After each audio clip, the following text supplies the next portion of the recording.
Si Reynaldo Alfredo Hipolito, o mas kilala sa kanyang screen name na Palito, ay isang veteranong Pilipinong slapstick comedian at aktor noong dekada 70 at 80.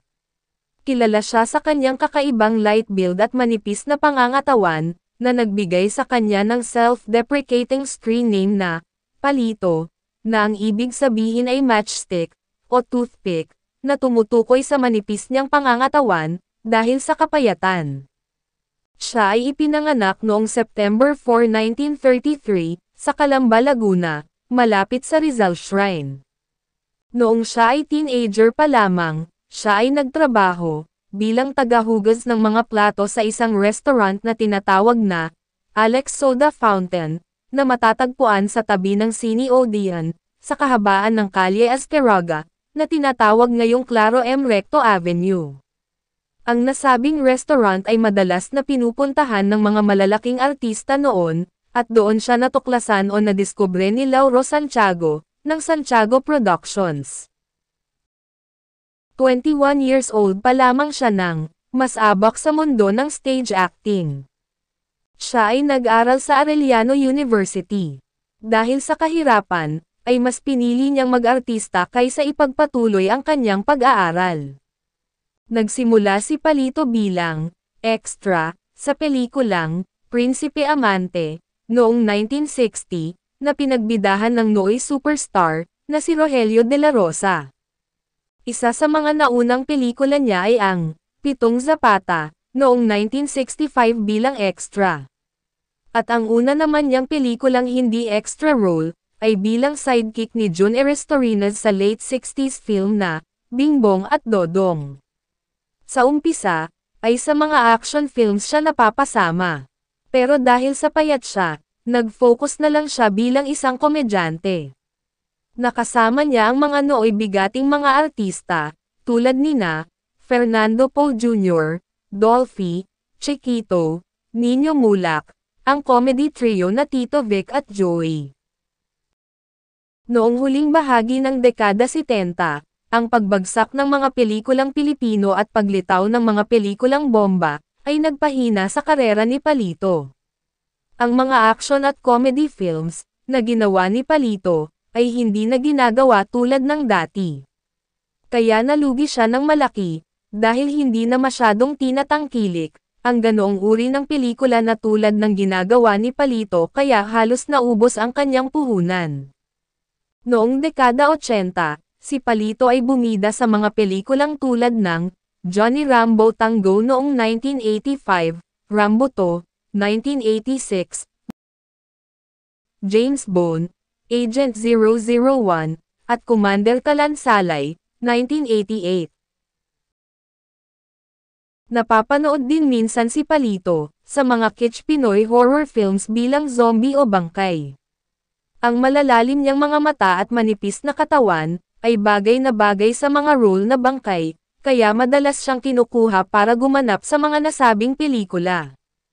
Nag-lay low muna si Palito mula sa Philippine cinema noong 90s, paminsan-minsan na lamang siyang gumaganap sa maliliit na role, tulad ng sa 1992 film ng kontemporaryong komedyante, aktor na si Dolphy, ang Home Along the River. Noong 1993, napasama din siya sa Walang Matigas na Buto sa Gutom na Aso.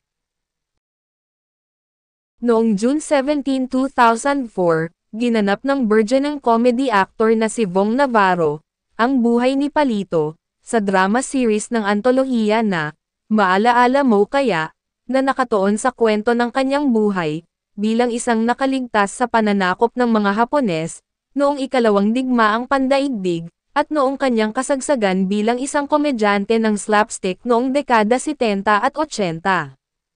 Si Palito ay nagbida sa isang independent film, ang Interpol, Senior Citizen in Action, na ipinalabas noong August 24, 2005, sa gitna ng paghina ng pelikulang Pilipino.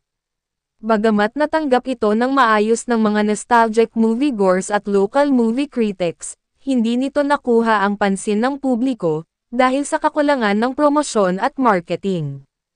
Ang huli niyang pelikula ay ang MONAY, o Monay noong 2007.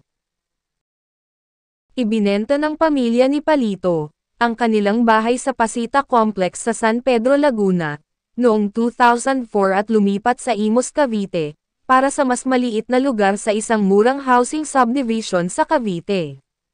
Minsan na ring ibinoto si Palito bilang isa sa 10 nangungunang komedyanteng Pilipino sa lahat ng panahon. Si Palito ay sumasabak sa mga maliliit na palabas sa entablado upang kumita sa kanyang mga huling taon. Mababa ang sweldo niya sa pagganap ng live music show tuwing Martes ng gabi sa isang maliit na kasino sa Santa Cruz, Maynila. Noong unang quarter ng 2010, si Palito, dahil malakas manigarilyo, ay na-confine sa isang ospital sa loob ng 1 buwan dahil sa problema sa baga. Pagka-uwi mula sa trabaho noong April 6, 2010, isinugod siya sa Imus Family Hospital dahil sa reklamo ng pananakit ng tiyan. Inilipat siya sa ward section ng Philippine General Hospital ng gabing iyon.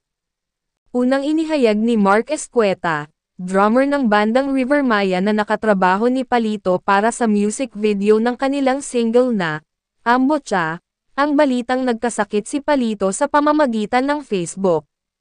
Ilang young celebrities ang nanawagan ng donasyon sa pamamagitan ng kani-kanilang Twitter accounts, habang ipinaabot naman ang tulong mula sa mga kasamahan sa showbiz. Kabilang sa mga bumisita ay ang dating Pangulo ng Pilipinas na si Joseph Estrada. Idineklara na patay si Palito alas 7:05 ng umaga noong April 12, 2010, sa Philippine General Hospital, dahil sa komplikasyon sa baga. Na-cremate siya at ang abo ay itinago ng kanyang mga kamag-anak.